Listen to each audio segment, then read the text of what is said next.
Good morning, Minnesota Studies. Today is Wednesday, March 9th. I can't believe how fast this week is going. You're looking at a picture of a roller coaster that actually I was on yesterday. We had an off day, so we've had our beach day. We've been on the field every day except for yesterday, and we decided to go to Universal Studios. I don't know how many of you have been there. I'm not a big thrill ride guy, but this was one of the rides that we went on, and it was absolutely incredible. A lot of fun. But I will be honest with you, after two or three of these kinds of rides, I was feeling pretty sick, so I was done riding. But there were some neat ones. King Kong was really cool. But so those of you who have been there, you probably know what I'm talking about. So it was a lot of fun, and of course, I actually had the opportunity. We saw my daughter on her off day, so we went and took some pictures with some people. Of course, Captain America, for those of you who are big superhero fans. This is our one of our stops. So it was a lot of fun. I'll definitely share more with you when I get back to school, but I want to talk a little bit more about Minnesota Studies today. So the very first thing that I'm going to do is I'm going to go into our folder, into Notability, and we're going to take a look at well, let's first talk about subsistence farming and what is subsistence farming. So we know if we were to look at our book here, and I'm going to go into our Minnesota Studies real quick, and if we were to go into Chapter 10, Sod Busting, excuse me, my video from yesterday,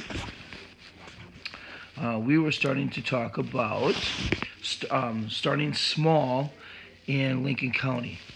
Excuse me, my voice.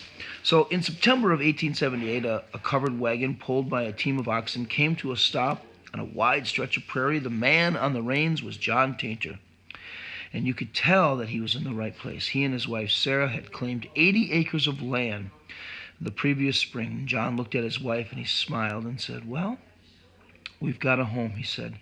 Sarah gazed over the landscape. She saw the tall grass rippling in the breeze. There was no houses to be seen, no trees. This was her new home. She burst into tears. Then she wiped away her eyes and climbed down from the wagon, and she set foot for the first time on Lincoln County soil. Now, I've asked students a lot, like, what does that mean? She cried.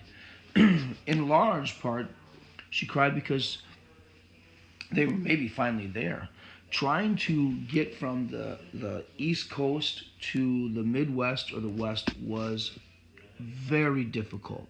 It's not like today. You didn't jump on an airplane and, like 3 hours later, for example, when I left Minnesota and landed in Florida in 3 hours and get off the plane and you're like, ooh, yes, that was exhausting.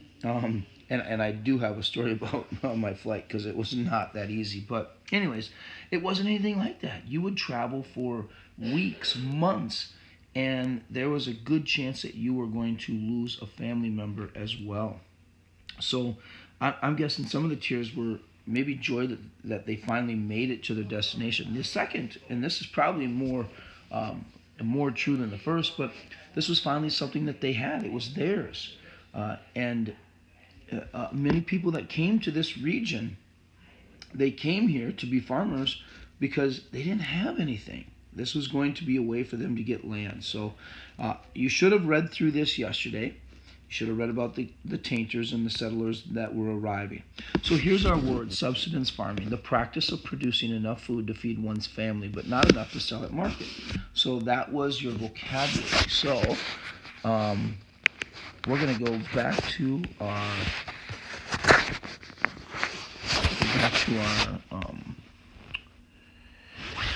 vocabulary and notability, and this is practicing. Not practicing, my goodness, producing. This is producing enough food to feed just themselves or their family.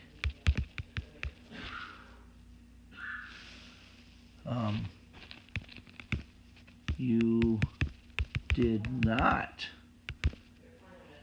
I'm going to go ahead and put this down to the next line. You did not have enough to sell at market. Okay. The other word that you're going to be looking for today is diversified. So I'm going to write diversified here. Diversified is D-I-V-E-R-S-I-F-I-E-D.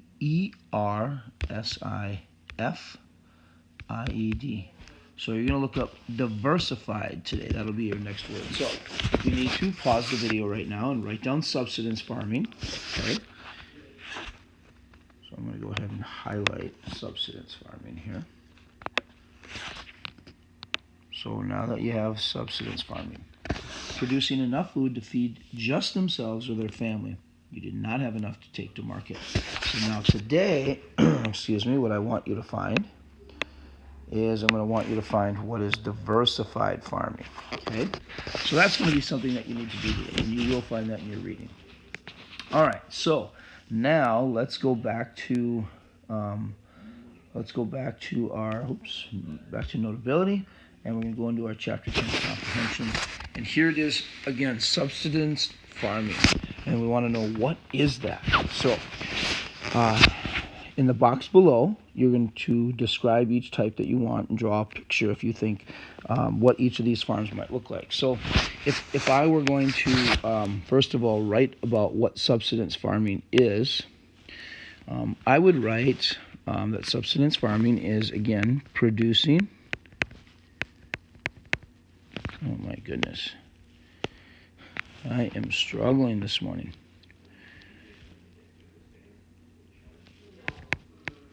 Producing enough food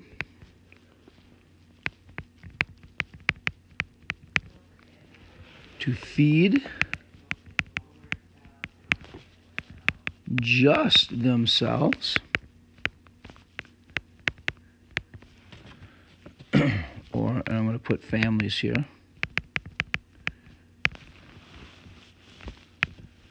they did not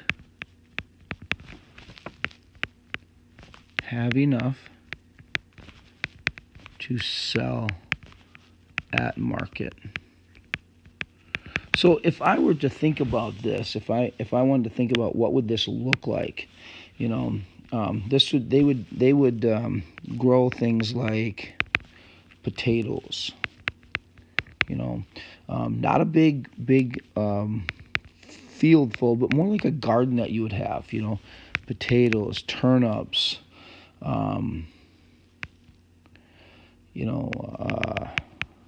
They might grow corn.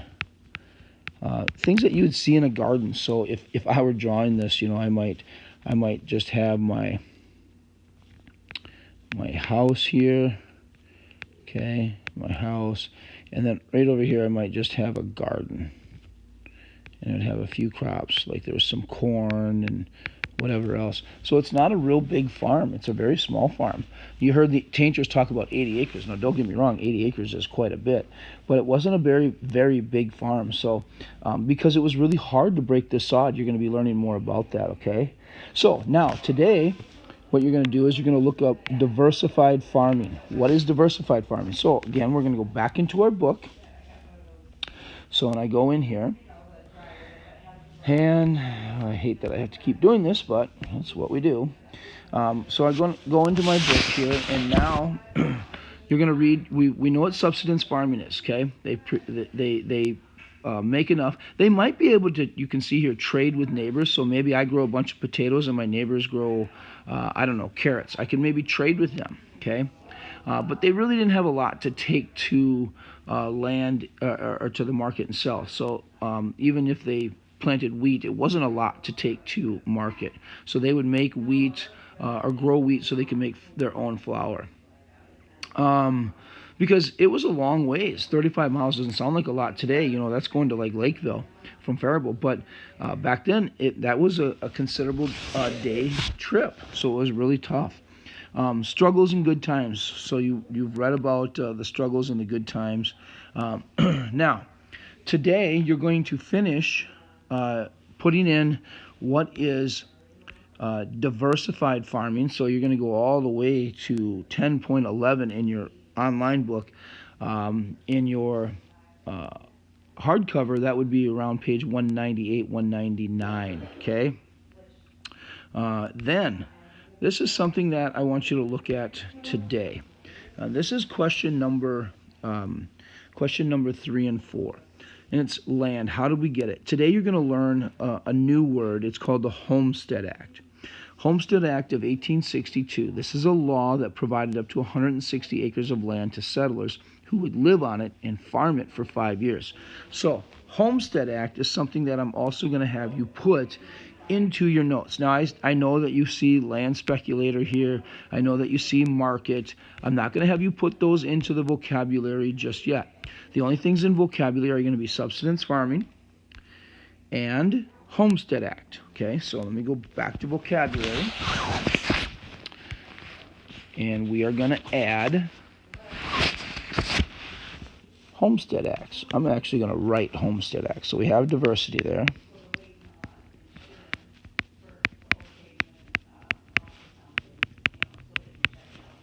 So what is the Homestead Act as well? So that's here's another term. So you have two terms today, diversified and Homestead Act. Okay?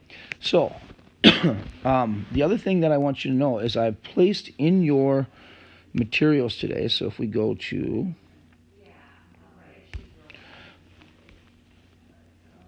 Sod Busters, did I put it in here? I might have put it in a different, let's try this one. I've added a video as well for you. And I don't know which class I put it in. I haven't downloaded it all yet because I download it after I do this video here. But it will be in your folder. And the video it's only about 4 minutes and 50 seconds or so. But it's about Homestead Act, and it tells you what it is. So what you're going to do today is after you're done doing your reading, I want you to go ahead and watch that video and then answer the question of Homestead Act here as well as diversified. And then I also want you to look at these questions, question number 3 and 4. Okay, so it says, name 4 ways that a farmer could get a homestead. All right, so you're going to have to understand what homestead is. And in today's readings, and again, you can either read it or you can listen to it, but understand what homestead is. Okay, and then what are 4 different ways? Okay, what are 4 ways that you could get a Homestead Act? And then the second question is, how did land speculators such as Luis Fertile make money? All right, so again, today, I'm going to go back to our book, going back and forth a lot today for you. Oops, come on. All right, so when I go back into my book, this is going to be an important page for you. Right here, this is land. How did we get it? European American settlers who needed land had several ways of getting it. The Homestead Act of 1862 provided one important way. This was a federal law, and that federal law had a huge impact on many states, including Minnesota. A homestead was a section of public land. It could be all the way up to 160 acres, and that's a lot of land. After citizens had lived on a homestead for at least 5 years, they built a house, they cultivated the soil. Then the government would sell them that property for an incredibly low price. I mean low. To be recorded as the official owner, they had to pay a registration fee of $18. Now, in 1860, 1880, that's still significant money, but it's very, very small when you think about owning land. The Homestead Act was not the only way that settlers got land. Some bought it from railroad companies who had received it from the federal government. We'll talk more about that when we get into the railroad industry. Others settled on government-owned land without permission. Sometimes they called these people squatters. They eventually bought it from the government. Still more took advantage of government programs that offered land, free land to soldiers. Like Charlie Goddard might get a free land in the Winona area for his service to his country during the Civil War. Not everyone who obtained land in these ways actually intended to live on it or farm it. So now you're going to find out about Luis. This is going to be the second part of your question. So you'll consider his case as you go through this, okay? So once again, just going through this, yesterday you should have finished the first part of subsistence farming. Okay, at first, you're learning about the tainters. You're going to learn about their struggles. You'll learn about their good times, okay? Feel free to go onto your online book and look at the web content, the web connect, and learn more about the grasshopper plagues. That was a real thing, something that was taking place here in Minnesota. There were millions, maybe even billions of grasshoppers. It was so thick that they would blur out the sun. It was just, and they would literally land for 5-10 minutes and they would leave, and they ate everything. They devoured it. So crazy. You can look at a map here of a township, what it would look like. So here's John Tainter's, basically his bill of sale that's showing that he owns the land. You would have to have this, or someone could claim that land if you didn't have it. So you'll learn about that. And then we'll learn about changes on the farm. The experience of the Tainters was similar to those of other early settlers in Minnesota. In addition to land, farm families also needed a house, a barn, fence, tools, animals, seeds, and many other things. All of these cost money. So how the heck did they get it? Okay, even with expensive land, farmers often had to borrow money to get started. So you'll learn about the things such as plows and axe and spade and pitchforks and pots and pans and stoves and needles and thread and all sorts of other things, tools and household goods. Without these things, farm families would not start work. So you'll learn a little bit more about that. Okay, remember, we're going to add Homestead Act to our vocabulary. And then we'll learn about Minnesota's first, our first subsistence farming. So you don't have to put market in there yet. I'm going to come back to that. You don't have to worry about income and farming. I'll talk about that later as well. You don't even have to work on living on a farm. That'll be something that we do later. But here is your diversified. So we're skipping ahead a little bit, okay? When you get to Farmers in the Grange, you can stop there. You're not going any farther than Farmers in the Grange. So really, you're not reading Life on a Farm. You're not doing Farmers on the Grange. Okay, you're not doing income. You're not worrying about market. But you are looking at how to get land. And then, of course, you're going to be watching that video today in your folder. And it's very short. And then today you are answering. If I can highlight this for you. Today you're going to answer diversified farming, and you're going to do question 3 and question 4. Okay? And then after you have that done, you want to make sure that you have your vocabulary done. So your new words are diversified and Homestead Act. Okay? So you're adding those to your notes. Don't forget to watch the short video that I've put in your folder about the Homestead Act of 1862.